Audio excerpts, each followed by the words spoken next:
Hello everyone, Trevor DeGroat with you, welcoming you once again into Friday Football Fever presented by our friends at Ingman Marine. Time for the real deal around high school football now. First week of district games, very important in terms of reaching the playoffs. Both Palmetto and Sarasota off to very good starts, but to have a realistic shot at the postseason, they would need a win tonight. Matching up against each other, game of the week, big 7A District 11 matchup between these two teams.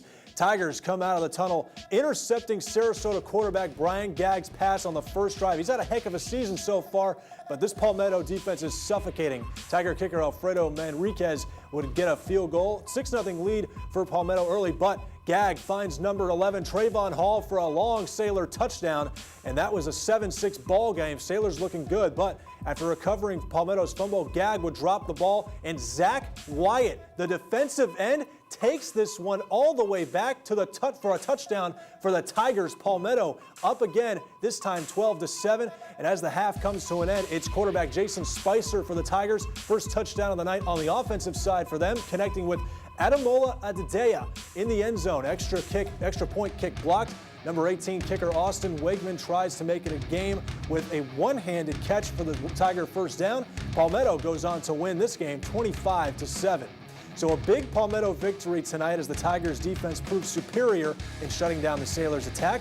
Our own Lyndon Blake was at the game tonight and caught up with Palmetto's head coach, Dave Marino. Your defense is the identity of your team, and you were able to really shut down Brian Gagg.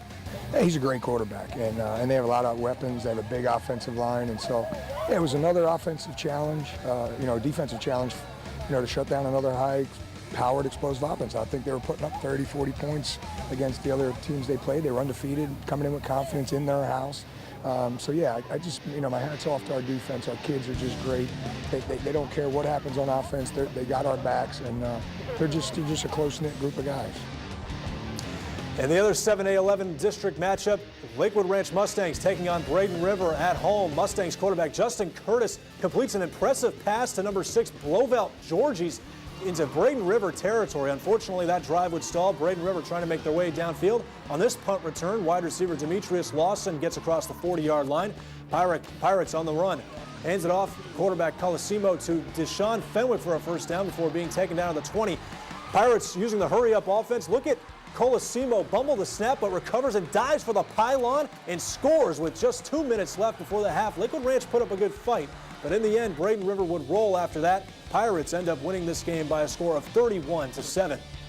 Bayshore on the road facing Southeast, a 5A District 11 game. Bruins' first play from scrimmage. Ryan O'Neill airs it out to his wide receiver, Mikkel Green. Huge gain into Southeast red zone. But even after that great play, Bayshore can't continue the momentum. The Knowles defense steps up big. After a punt, working their way downfield, Seminoles QB Alex Taylor hands the ball off to Keon Birch. Short run into the end zone. Southeast would make the extra point, 7-0. Shortly after that, the Knowles go up 13-0 as they block the punt. This is the second week in a row. Jordan Sims picks up the ball and runs it in for a TD. Knowles dominate the Bruins, go on to win 42-0. Some other scores, Venice continues to run roughshod, shutting down Northport 56-0 on the road. First game for Dumaka Atkins as Booker head coach. Unfortunately, his Tornadoes team falls to Hardy County 30-12, and Lemon Bay loses the district game, falling to DeSoto County 16-10. On to 8A District 6, Riverview Rams taking on Steinbrenner in the Ram Bowl. Both teams trying to establish a run game. Not much happening early on, though. Both defenses doing their job until it's Riverview Rams starting to get the momentum. Here comes Mike Welser handing it off to Ali Boyce. The running back powers his way into the end zone for 6-0 Rams. But soon after, the Warriors get on the scoreboard. Cornerback Joshua Edwards intercepts Rams quarterback Welser's pass intended for Andrew Van Ness. Edwards takes it the other way into the house, evening out the score. A tough game fought both ways, but Riverview ends up on top. Final score 20-19. The Rams edge it out. And Manatee trying to get back on track against district mate Alonzo. Ravens fumble the snap near midfield. That's number 55, Carter Sysak, recovering the ball. Canes in business. A.J. Colagiovanni drops back, finds his number 1 target. Number 1 on the jersey, too. That's Tariq Milton for the touchdown. 7-0 Manatee. Alonzo trying to keep pace. Check out this play. Quarterback Chase Scott flings it deep to his tight end, Hunter Ackerman, deep downfield. He's going to get into Manatee territory, but this Hurricanes defense was a brick wall. They stuffed the Ravens running attack. They stopped Malik Jackson right here on 4th down. Canes putting that up-tempo offense to work. Colagiovanni's going to hit Javorius Pollock on the outside, and he takes it home from there, folks. Manatee gets back on the winning track. They'll go on the rout, the Ravens, 44-0. All right, time to call a quick timeout, but don't you worry. We got more high school football highlights and scores straight ahead. More on Friday Football Fever coming up.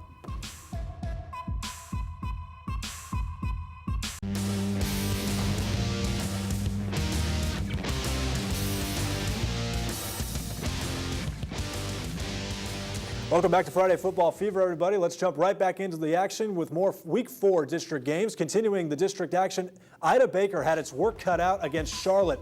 Tarpons really having a great game and great season all year round. They would strike first quarter. It's quarterback D. Hicks. He's going to hook up with Jacob White. 7-yard touchdown on the pass on that fade route, 7-0 Charlotte.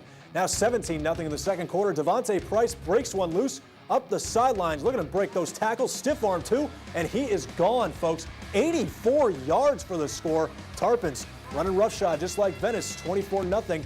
They would add one more insurance, far more than that actually, with Malik Williams. Big back goes 20 yards to make it 31-0. Charlotte stays unbeaten. 52-7 is the final. They're going to face Fort Myers next week. That'll be a good game. We head to Bradenton Christian, where the Panthers are taking on St. Stephen's for the first time since 2010, restoring a rivalry. Hot start for Chase Brown. He's going to score on the Falcons' first play from scrimmage, and keeping that momentum going, St. Stephen's forces a fumble and recovers in the end zone. It's 14-0, 43 seconds into the game. Panthers trying to fight back. Big hit here by Winston Spencer. Boom, trying to get something going. Pivotal play, though, here on 3rd and 9. Jump ball catch by the 1 by DJ Joseph. But this sets up Fred Billy on the quarterback keeper, and that's pretty much all she wrote, folks, in Bradenton. Falcons take home a Coral Bay Conference win in that SSAC, 49-20 over Bradenton Christian. More games to get to here. Cardinal Mooney at Indian Rocks Christian. Cougars going on a tear, 42-7 over the Golden Eagles. And Out of Door Academy came up just short against their newest rival, Shorecrest Prep. Chargers win 16-15 tonight. By the way, Port Charlotte's game with Cape Coral was postponed tonight for Monday night, so it'll be moved back to Monday. So when Friday Football Fever returns, folks, we're going to break down some more of the games with Herald Tribune sports writer Doug Fernandez sitting right beside me right here.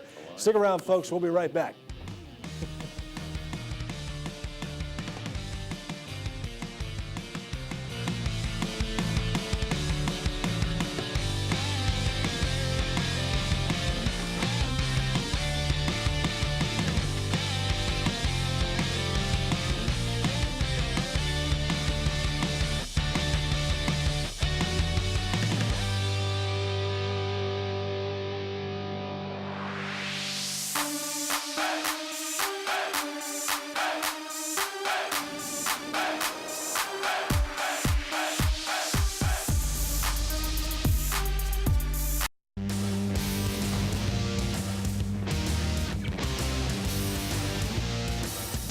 All right, everybody, welcome back to Friday Football Fever. Herald Tribune sports columnist and the pride of New Bedford, Massachusetts. I don't know if there's anything prideful about New Bedford, but I'll take the compliment. Hey, we got it from you, man. That's Yeah, you're here for it. You got out of there. So good stuff tonight in Week 4. District games, very important, obviously. Riverview in particular is a team that's starting to separate themselves, making a case now, 1-0 in the district, of course, but they're unbeaten right now. This team's really looking good. Down 19-6, they come back, beat Steinbrenner 20-19. I did a story a couple weeks ago about the offensive line paving the way for a running attack. Allie Boyce tonight, 216 yards on 36 carries. Mike Welser had the winning touchdown run with with a couple of minutes to go. Actually, this sets up a great matchup with Manatee and Riverview for the lead in the district on the 14th next month. That same night, Braden River will be against Venice. So two head-to-head matchups that will be the two key matchups in the area. If you haven't circled your calendar for that week, folks, you certainly should. A lot of great games that week. Another team, Riverview, and right next door to them, almost Sarasota, a team we thought, they were undefeated coming into tonight too. They were looking good. Brian Gagg was looking really good, obviously, throwing the football down the field. But Palmetto's buzzsaw defense continues to impress. And let's not forget that Sarasota has lost 4 guys to that brawl, and they were key position guys for Brian Gagg. So I expect Sarasota to regain itself. These kids are appealing their suspensions, but he really needs help around him, Brian does. And But Brian Rouse is doing a heck of a job there. Yes, he running is. that program. Very impressive so far in the brawl you're talking about with Booker a couple weeks ago, obviously. Yeah, and I was at the Booker game tonight, and again, first game for Dumica Atkins. Yes. He's trying to establish a program of discipline and consistency, but they lose 30-12, just not offensive weapons tonight. All right, Doug, appreciate it as always. That'll do it for this week of Friday Football Fever, folks. Be sure to check into us, check out our website too, as well as htpreps.com. Have a great night.